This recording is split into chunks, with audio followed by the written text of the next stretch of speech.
રામ રામ રામ રામ.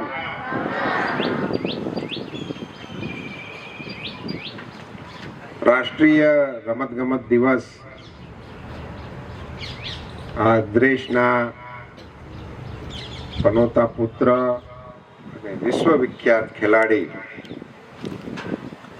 ધ્યાનચંદજીના નામ સાથે જોડીને આ દિવસ ઉજવવાની પરંપરા ચાલે છે. એ દિવસની ઉજવણી માટે રાજકોટ જિલ્લા વહીવટી તંત્ર, ગુજરાત રાજ્ય સ્પોર્ટ્સ ઓથોરિટી, કોર્પોરેશન બધા મળીને 3 દિવસનો જે સુંદર મજાનો ઉપક્રમ યોજ્યો છે.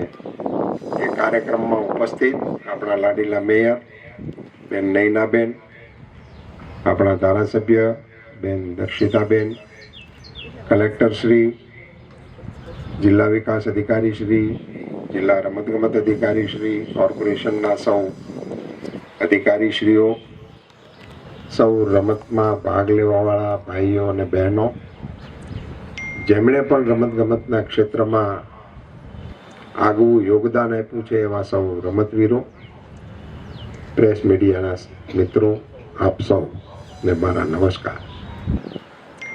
રમત એ જીવનનો એક અનિવાર્ય ભાગ છે.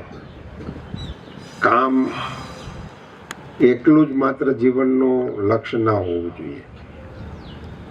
અને ખરેખર તો એવો અભિપ્રાય છે વિદ્વતજનોનો કે રમતા રમતા કામો કરવા જોઈએ, જેથી કામનો બોજ ન લાગે. અંગ્રેજીમાં એક કહેવત છે, work while you work and play while you play. This is the way to be happy and gay.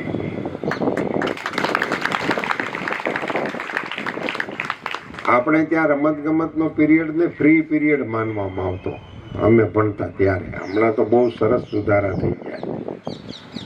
રમતનો પિરિયડ એટલે ફ્રી પિરિયડ, પીટીનો પિરિયડ એટલે ફ્રી પિરિયડ. એમ જેમાં રસ હોય થોડાક લોકો અને પીટી ટીચર એ માથાકૂટ કરતા હોય એક ખૂણામાં, અને બાકીના બધા ટોળ ટપ્પા કરતા હોય.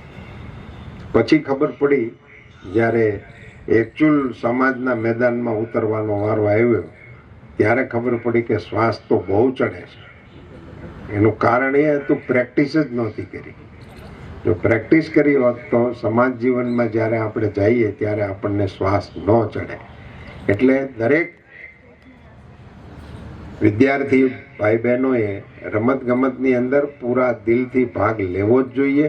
જે રમત આપણને રુચિકર લાગતી હોય, જેમાં આપણું મન લાગતું હોય, એ રમતની અંદર આપણે હિસ્સો લેવો જોઈએ. આદરણીય વડાપ્રધાન શ્રી નરેન્દ્રભાઈ આપણા મુખ્યમંત્રી શ્રી હતા ત્યારે આ ખેલ કુંભ શબ્દ એનો જન્મ થયેલો અને આ ગતિવિધિ શરૂ થયેલી. એ પહેલો ખેલ કુંભ અમદાવાદમાં જ્યારે યોજાણો હતો એ કાર્યક્રમના અમે સાક્ષી હતા.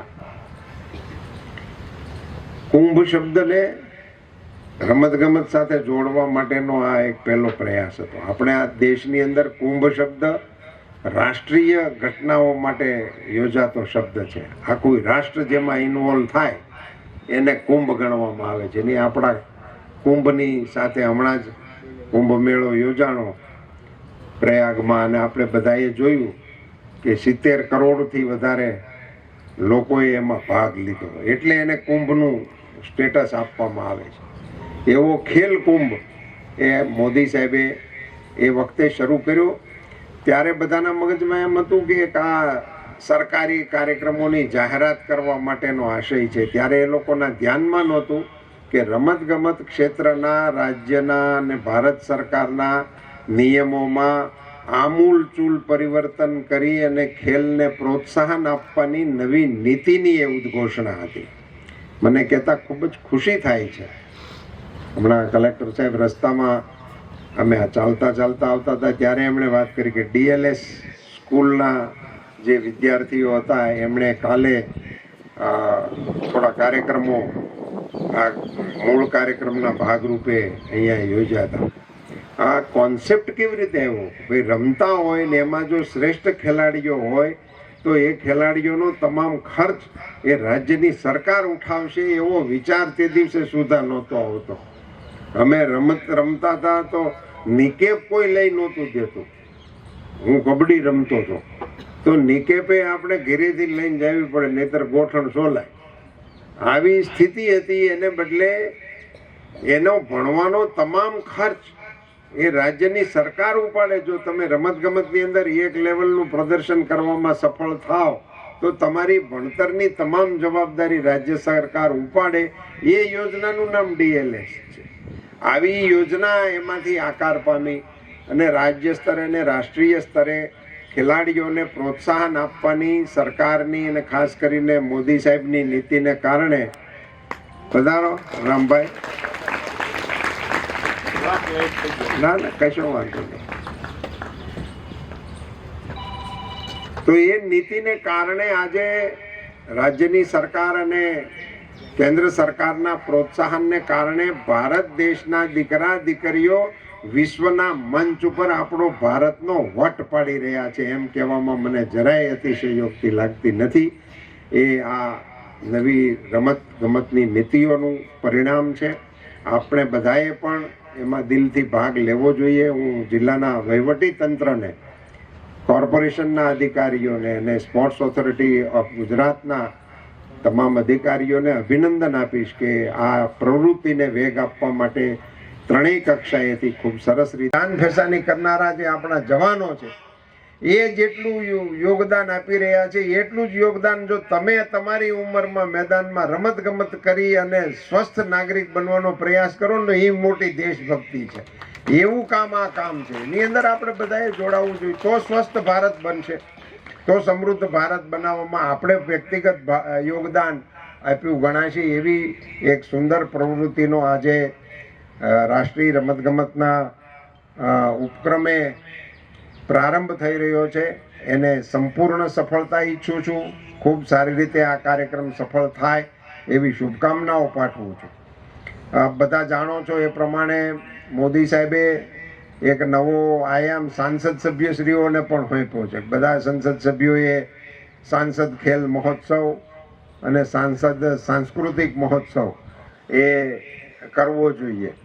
તો સાંસદ ખેલ મહોત્સવના ઉપક્રમે આજના આપણા રમતગમતના દિવસે જ્યારે આખો એ દેશ કાર્યક્રમ સમગ્ર દેશમાં એક સરખી રીતે યોજવાની એક સુંદર પ્રણાલિકા પાડી રહ્યા છે, ત્યારે સાંસદ ખેલ મહોત્સવ તરીકે આજે વિધિવત રીતે એનું રજિસ્ટ્રેશન આજથી ખુલ્લું મૂકવા માટેની હું જાહેરાત કરું છું. અને એનો મને ખૂબ જ આનંદ છે. મેં એવું નક્કી કર્યું છે કે બધી રમતો માટેના પ્રયાસો થાય છે, પણ આપણી જે દેશી કુળની રમતો હતી, કબડ્ડી, ખોખો અને દોડ, તો એ રમતો પ્રત્યે રુચિ વધારાની લોકોમાં વૃદ્ધિ થાય એટલા માટે આ ત્રણેય રમતોમાં એના નિયમો, એની વગેરેની વિગતો હું રમતગમત અધિકારીશ્રીને કહીશ કે તેઓ જાહેર કરશે. પણ આમાં જોડાવા માટેની પણ વિધિ અને એની પણ રમતગમત અધિકારીશ્રી એની જાહેરાત કરે તો આ ત્રણેય ક્ષેત્રની અંદર આપણે વિધિવત રીતે આજથી એમાં જે ખેલાડીઓએ ભાગ લેવો હોય એનું રજિસ્ટ્રેશન કરવાની વિધિ પણ આપણે આજથી શરૂ કરી રહ્યા છીએ. આપ સૌ ખેલાડીઓને અંતઃ મનપૂર્વકની શુભકામનાઓ પાઠવું છું.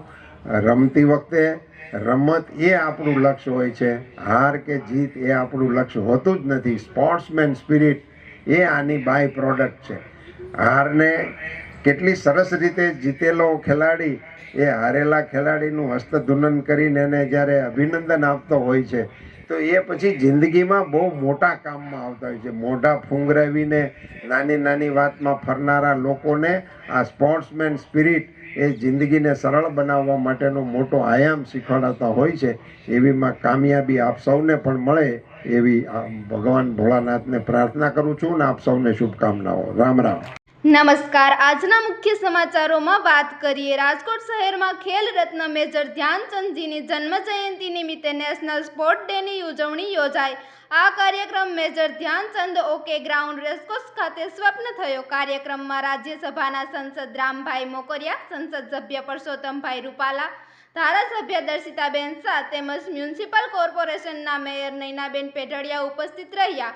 જિલ્લા વહીવટી તંત્ર દ્વારા આ કાર્યક્રમનું આયોજન કરવામાં આવ્યું હતું અને ખેલકૂદના મહોત્સવને ઉજાગર કરાયો.